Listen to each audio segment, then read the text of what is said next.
2026 is going to be an awesome year. We got some pretty cool stuff coming up. First off, we got Foundations of Recovery. This is our flagship program. We're starting it in January. This is for anyone, man, woman, or couple who wants to come and reclaim their heart from shame, trauma, and betrayal. We start off with an education on all sorts of principles, give you the common language. We feed you from a fire hose in terms of all things recovery. It is such a great start to recovery. And we get at the roots of things, Tyler. This isn't like any other program. Like, this is our healing journey in process, and Foundations is where we begin.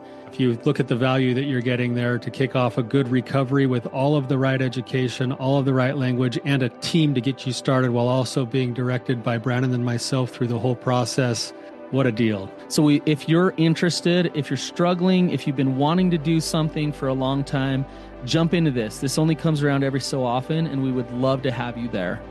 Click the link in the description to sign up for it. And to make it even sweeter, we're also including a raffle for a free pass to the Radiant Dawn retreat. Anyone who signs up for Foundations will be added to the raffle for that free Radiant Dawn pass. If you're a man and you sign up for Foundations, your name still gets entered, and you can give that pass away if you win it to any woman that you want to. So what you're saying, Tyler, is if you sign up and participate in Foundations, you could possibly go to Radiant Dawn for free? That's exactly what I'm saying, which is crazy because Foundations by itself is already an insane value. Man, I sound so salesy. But it actually is awesome. So come to Foundations. And even if you don't come to Foundations, sign up for Radiant Dawn. It's beyond therapy. The best healing experiences that you can have. Click the link below and come join us. Let's talk about anxiety, scrupulosity, and sexuality. Welcome to the Therapy Brothers podcast. I'm Brannon. I'm Tyler. We're brothers. We're therapists. And we know recovery. Bring your stories, your questions, your successes with real recovery.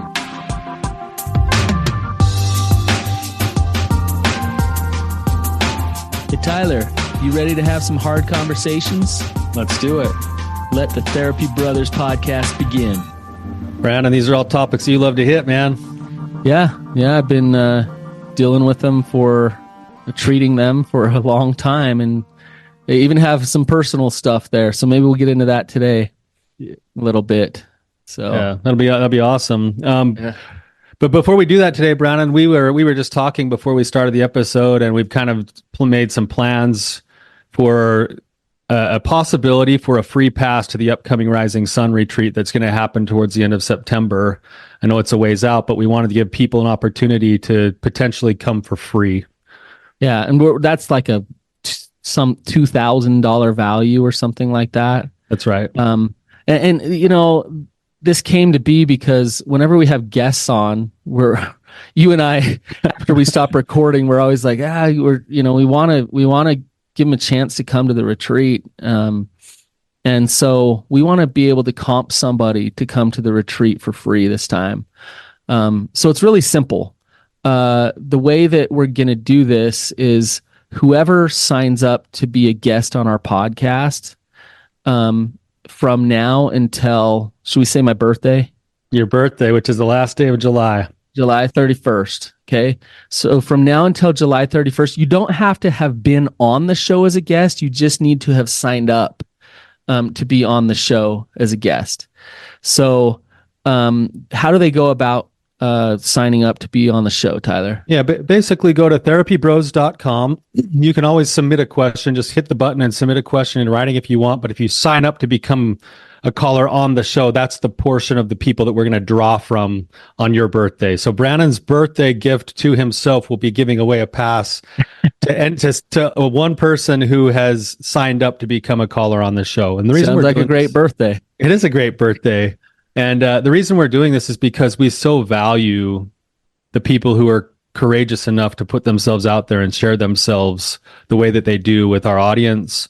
And we love getting to know new people, and we just really admire the courage that it takes to come on. So this is our way of saying, we see you, we appreciate you. And we always, like you said, Brannon, we're always telling people after we hang up the call with them, hey, you should come to the next retreat. But then we never actually give away a pass or anything. So this is our way of trying to do that. Yep. And it's all expenses paid. It's food, it's lodging, it's the therapeutic part, the Everything except the experientials, travel. everything but the travel. So just get yourself there, and that's all you'll need to do. And we'll take care of the rest. Another thing, too, Tyler, is for any women listening, if you come on and sign up, then you get a free pass to give away to somebody, a husband or brother, father, Son, whomever. whatever. Son, yeah. And so feel free to sign up to be a guest as well. You can still win the pass. So, okay, All right. Tyler, you ready to roll? You ready to get into this? Let's do it. You said something to me earlier, and you said something about you treat the anxiety around sexuality almost more than you treat problematic sexual behaviors. Is that, I know you didn't say it that way, but but in essence, what I was saying is that I have a handful of clients at any given time on my caseload that will come through the door, and they come through the door because of, quote, a compulsive sexual, behavior of some sort. And then the more that I get to work with them, the more that I realize that the anxiety about their sexuality is actually bigger and more problematic in their life than whatever the form of acting out is that they had been doing.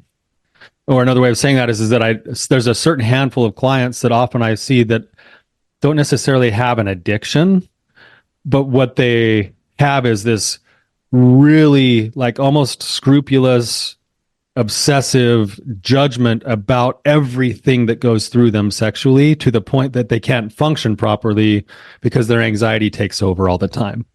So you said that word scrupulous, which is a big word, and I think people are becoming more and more familiar with it. But just like, what is that? What is scrupulosity? Yeah, scrupulosity is it's a rigid way of thinking. It's almost a form of OCD as it relates to spiritual kinds of things in most cases, or rules-based kinds of things in most cases, or moral things in most cases. So basically, I have a sexual thought go through my mind, and if I have struggle with scrupulosity, I instantly go to the place of, that makes me a sinner. That means I'm not good enough. That means I need to start over my sobriety date. That means this. And they line themselves out in a way that they're constantly rigidly punishing themselves and judging themselves as being, in most cases, bad or unworthy or unlovable for something that is just a normal thing that happens for most people on any given day. Scrupulosity, it's not always tied to sexuality, but it very much plays together. So what that means is, like what Tyler just said, it can just be an obsession with righteousness. But if there's a belief system that around sexuality where sex is looked at as sin, as shameful, as bad, then anything sexual that happens other than this prescribed thing that can happen, whether that's sex with a spouse or whatever, is looked at as sin. If you have that anxiety underneath going on, then you're constantly in a state of hyper arousal when it comes to, and I don't mean sexual arousal, hyper arousal when it comes to self rejection. And anxiety about whether or not you're okay with God. And if we can back up just a little bit, Tyler, I think there's a, I don't know if we call it an epidemic, but there's a problem on a much bigger scale around sex education and sexual development, sexuality, when it comes to the way that we are in our culture. And when I say our culture, I mean everything from being Americans to being Utahns to being members of a church, to, like, it really can boil down, but there's a problem, and there's a big problem. And how it usually goes, and tell me if I'm wrong, is you're born, and even from the time you're born, sexuality is inside of you. It's there. You don't have to tell me this, Tyler, but I imagine you got your first erection at a pretty young age. Yeah, I wouldn't be able to tell you the age, but before I can remember, probably. I can't remember. I mean, they were just there, right? Um, Sexuality is inside of us. What happens is not much is taught at all about that early on in life. And then sometimes parents will talk more openly about it. Most of the time, parents will try to have a talk or just awkwardly try to discuss it or whatever. You go to school in fifth grade, you get the maturation program. And in the maturation program, they teach you a few things that kind of make you uncomfortable and squirm with all your classmates around, and it's a little awkward. And in adolescence, when you start in church, you start to be taught that you need to control things. You need to be careful. Don't lust. Don't masturbate.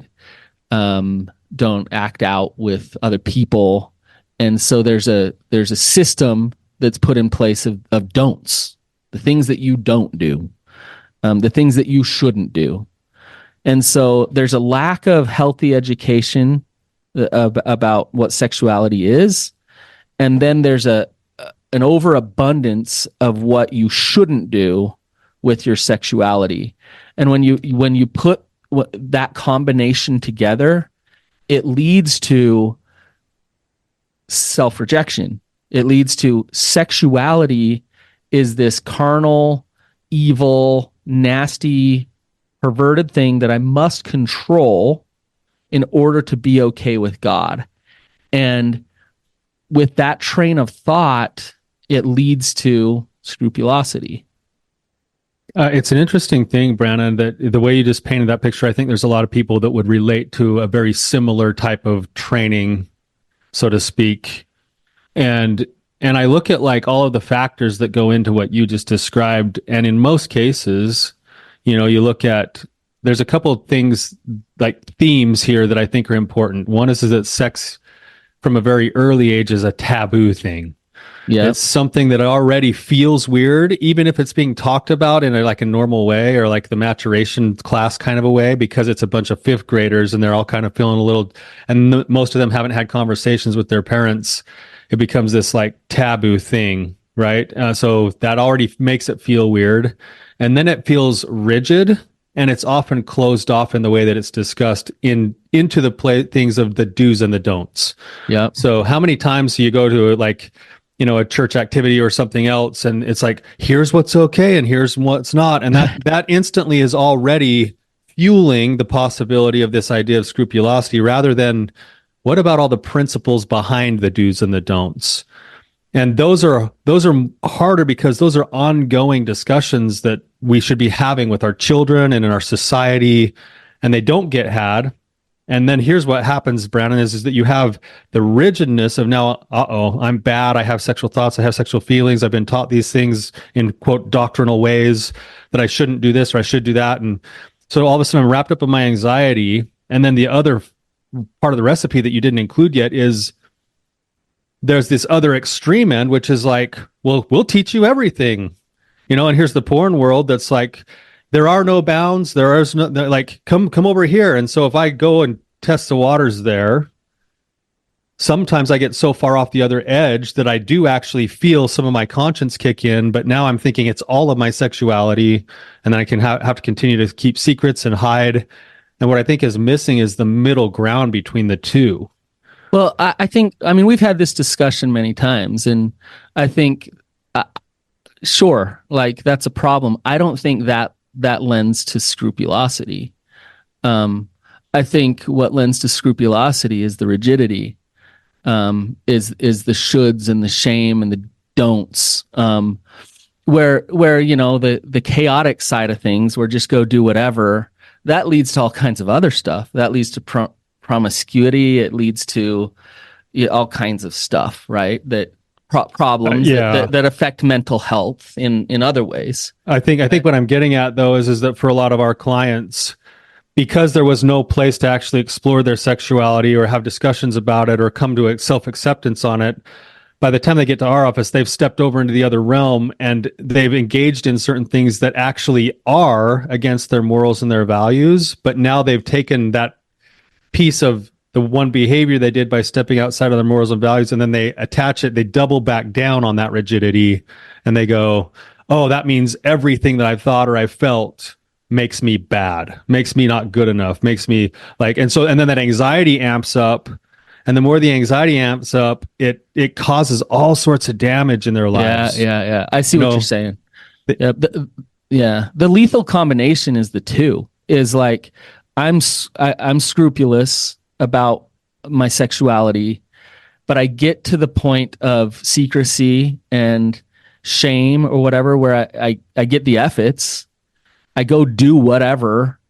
In fact, I get more of a dopamine rush and a hit because it is so scandalous and so sinful and so shameful, that it's more enticing to go do.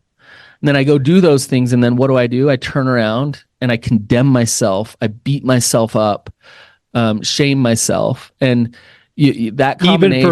Even for things that would be normal within the realm of healthy sexuality. Right. So on one hand, I'm condemning myself for normal, healthy sexuality. On the other hand, I'm acting out in extreme ways that are not healthy for me. So I see what you're saying, Tyler. Yeah. But we're talking about the two extremes, and what's crazy is within one person, the two extremes can exist at the same time. And when you talk about that middle ground, what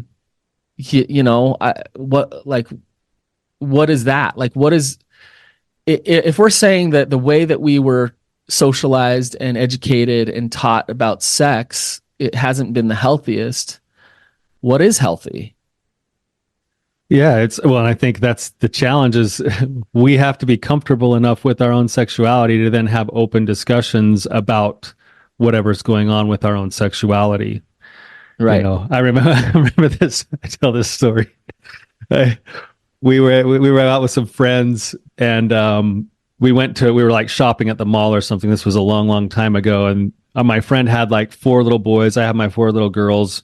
We're going through the store, and we go into like Old Navy or something, and he goes in the room to try something on, and he takes his oldest boy with him, and I'm kind of standing outside the dressing room just kind of waiting for my wife and other people to try clothes on and stuff. And all of a sudden I hear I hear this, his oldest boy, who's probably like 5 or 6 at the time. He's like, "Dad, I want to see your penis."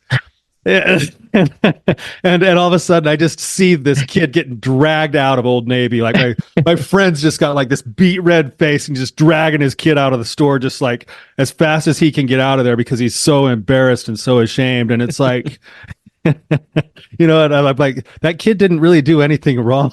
No. It was like, this is the same kid who came over to me one time when he was about the same age. I was changing my daughter's diaper. We were over to their house and I'm changing my daughter's diaper. She's a little baby. He comes over and he's like, oh no. Oh yeah. They were changing his little brother's diaper, and he comes over and he's like, "My dad has one of those." And he's like, "But it's bigger than yours." But all he is doing is just like, he's just this kid who's just like, yeah, and he wasn't wrong. No, I'm sure he was right. No, but like, this is a kid. Think about it. He's a 5-6-year-old kid. And what's he already learning inside of that experience where all of a sudden he's like, he's like just in his normal living pattern, like a fish in water, and all of a sudden he's like yanked out of the water. Like, what did I do wrong? Like, all I said is I want to see your penis. Like, that's what a little kid, like, that's, and all of a sudden he's just like in trouble, and there's a message that's being sent. And of course that's an embarrassing thing, and it's kind of a funny story, right? But can we be comfortable enough in our skin to actually be like, address that in a different way that doesn't have such a knee-jerk reaction? Yeah, that's an opportunity for education. And I think when there's you talk about that tabooness, I think it's important to talk about the energy behind that and what that conveys to people, to us. So yeah, it's taboo. But what's that teaching to a 4-year-old, a 5-year-old that's so sensitive to like what's actually going on energetically. Um, oh, this is weird. This is wrong. This is not okay. And so, yeah, your friend's son says that and he gets dragged out of the store. Instant, that's like not okay. Um, and so what's crazy, Tyler, is it's not okay. It's taboo. It's not okay. It's taboo. But hey, here's like a phone when you're, now it's like 6 years old. here's a here's a phone when you're 12 or whatever, and oh yeah, it has just porn everywhere on it. So it's not okay. It's not okay. It's not okay. But just 2 clicks away, it's everywhere and it's there and it's all over the place. So what is it? What is it? Like this is unfair. It's let's go one way or the other with it, right? But when the message is that it needs to be covert, it needs to be hidden. That's the part that fuels the shame and the secrecy, and then the anxiety gets really big too. Well, and then you throw on that God's eyes are on you, watching you closely about every little sin that you make or don't make or whatever. So we teach covertness, we teach secrecy when it comes to sexuality, and then we teach that you're condemned for your sexuality, which just leads to living in a state of either depression, shut down, I'm just a horrible whatever, or anxiety. I got to control this. I got to make sure I'm okay. I got to make sure I'm not a sinner. And both sides, both of those things are not okay outcomes. We need to go one. Actually, we don't need to go one way or the other. We need a whole different system, a whole different way of doing things when it comes to healthy sexuality. That's right. And I think we could come up with some principles about what would be the right principles inside of that system. Yeah. Yeah.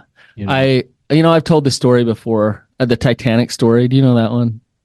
I don't know that I remember the Titanic story. And it was like me and my buddies, we just graduated high school.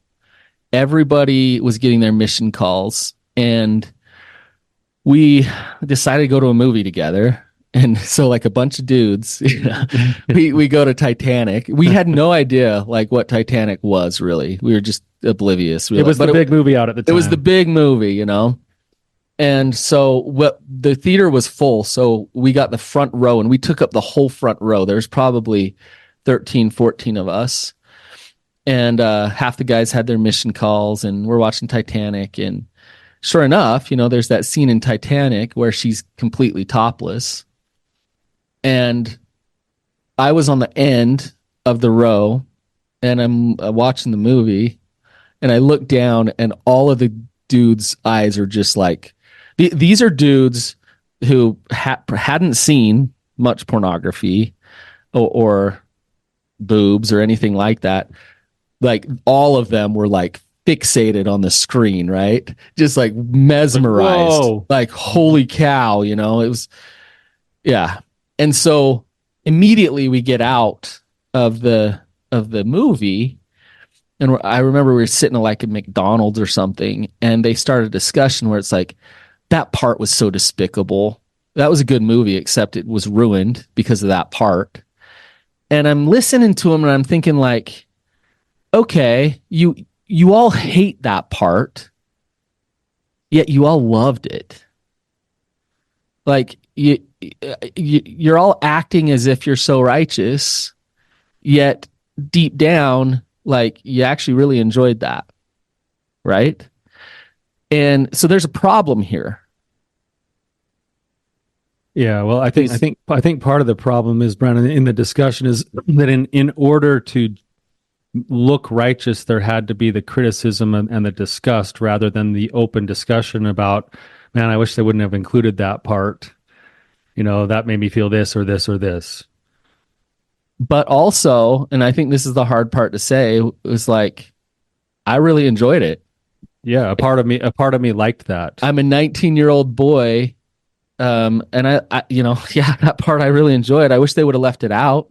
I don't think it was something I wanted to see right now. But yeah, I did enjoy that part, Yeah. right? No, none of them were going to say that. Um, but why is that important to say, Tyler? I think it's because it's honest, It like, normalizes it a little bit, and it's yeah, honest. it's honest, and it's like, in a certain sense, this kind of boils into some of the principles that I think we could get to, and one of them is self-compassion. And self-compassion, a big part of self-compassion is something called common humanity, which is just acknowledging that whatever is that I'm experiencing happens to fall within the realm of the human condition. You know, Tyler, you know how I think of we talk a lot about when it comes to being boys, right? Like men, but I just think of women in terms of what you just said with self-compassion and the human condition. Women are so confused when it comes to sexuality, pleasure. Good girl syndrome comes up. If I have pleasure, that's bad. I shouldn't focus on my own pleasure. I shouldn't, you it's know, about my husband. it's It's about about, my husband. It's not okay. Like sexuality is dirty and yucky and wrong for me. And I shouldn't be a sexual being as a woman. And so why am I having these feelings? Why are these things coming up for me? And it's so just misconstrued and off in terms of what women are taught about sexuality as well. And when we come back to it's normal, it's let's have compassion for the human condition. Or I'd like to take it a step further. Let's celebrate how beautiful and miraculous our bodies are, and what they can do in terms of our creative powers. Like sex is the opposite of just sin in my eyes. Sex is one of the most godlike things that we get to participate in while we're here on this earth. Um, and to go that far with it, almost is like, where's the lightning? Is that blasphemous? Is that okay to say? But it's absolutely important to say, and I think it needs to be talked about more. it's an interesting thing, and I don't know if, this will be something that everybody can kind of run through their own systems a little bit, but I look at all the way from the beginning of the plan in a Christian perspective, that Adam and Eve were basically given really two things when they were placed in this garden. And the two things that they were given was, don't partake of the fruit of the tree of knowledge of good and evil, right? Basically, the ability to choose and the ability to gain knowledge from that choice. And then the second thing that they were taught was multiply and replenish the earth. So it was actually a God-given mandate, even before they knew what they were doing, But in the to midst have of that, sexual expression. in the midst of that, Tyler, Satan's coming in saying, "But you're naked, hide." Well, and what's Isn't that interesting to interesting? me is, in both of those things, if you look at that, don't partake of the tree that will actually give you experience and help you to learn and grow through your choices, and multiply and replenish the earth. Yep. Both of those things by nature have a deep level of vulnerability. And the adversary in the story steps in and twists that vulnerability and turns it into shame. Yes. And that's where I think we've maybe gone wrong a little bit, is that we've misconstrued trying to have healthy boundaries to make those things good into the do's and don'ts, and then we focus on the don'ts, and then we've tied the don'ts to sin, and sin turns into you're bad, Yes. Yep. instead of, wow, I need to go figure this out, do some learning and growing, approach it from a growth mindset, figure out what is actually healthy for me, because there's great power in both of those things, the ability to make your own choices and have experience, and our sexuality. There's power there. Absolutely. And that power then comes with its own form of, needing to use it responsibly. But the way you get there is through being able to be open about it and practice it and learn through it, rather than shut it down. There's it's almost like a foreign concept that a lot of people have, or a lot of us have, which is, okay, if I remove the shame from my sexuality, yikes, then I'll just go nuts. Like I won't have any control. And the foreign concept is, if I remove the shame from my sexuality, I actually step into more power and into more healthy control in my life. Because now I'm operating from a place of honesty, of understanding of self compassion. And so I don't need shame to be there to protect me from myself. And we can remove Satan and the "you're naked, hide" part of this, and the two can exist together, like you just said, Tyler. But it's scary. If you've been under these systems of anxiety, people get addicted to their anxiety. They have a hard time putting that away because it's what they feel like protects them. Right. And the reason why is because they have been burned in the past, or they burned themselves in the past. And I think it goes all the way back to what you're saying, Brannon. This really boils down to, what kind of a person do you think you are? Are you a person who is a living, breathing human being who's a miracle, who happens to make mistakes once in a while and can learn from them? Or are you a person who can't be trusted because at the core you're bad? And the first one allows for honesty. It allows for growth. It allows for choice. It allows for, curiosity. And all of that leads to an authentic understanding of self, which then leads to good health. And the second one is the thing that we think is protecting us, but it's actually fueling the very thing, with shame and loss of identity, that then leads to further disconnection from everything: God, others, even self, heart, and mind. Yes, right. And when you have that disconnection, it's interesting because what's there to soothe you? That covert behavior that numbs it all out. And then the cycle goes on and on and on, right? Versus living an open, honest, authentic life with connection, knowing you're going to make some mistakes. Some things might be mistakes, and some things might just be learning and growing and development. But like knowing that that's coming, that's part of this. Being able to stay an open, honest person even through those things, and then you learn who you actually are, versus trying to become what you should be. And everything always comes back to growth mindset. If I'm in a state of growth mindset when it comes to sexuality, then I get to learn and grow. If I'm in a fixed mindset with all of the shoulds and the do's and the don'ts, then I get to create suffering in my life. Yeah, and I think the suffering then spills over oftentimes into the lives of others too. Like, give an example of this. Have a guy who maybe is trying to work his recovery, but he's so wrapped up in making sure that he's still seen as a good person, and he wants to make sure he never has his wife be mad at him again or whatever. They go out into public, and let's say they go hit the beach, and then he's walking around going like, "I didn't see any women. I didn't see any bathing suits. What? Like, I didn't see like." Number one, that's not honest. Number two, if he's doing that to manipulate her feelings, she also knows that he's not being honest. So it actually betrays the trust of the relationship. And there is no room in the relationship now for honest, open discussion of, hey, this is me. This is me. This is what I'm okay with. This is what I'm not okay with. And it could actually lead to a space of letting the work be the work, rather than, I'm going to close it all up and pretend it's not there, and then none of the work happens on either side. Right. Because that leads to disconnection. Yeah. And of course there's less trust. And then he's like, but I'm not doing anything wrong. But I think the alternative is scary, is if we get away from all the do's and the don'ts and the shoulds and the shame, then the alternative is honesty and openness. And if somebody says something honest and open that scares us, like we always use the beach. This example we use all the time. My wife's walking down the beach, and she says, "Well, I noticed that guy. That guy's hot."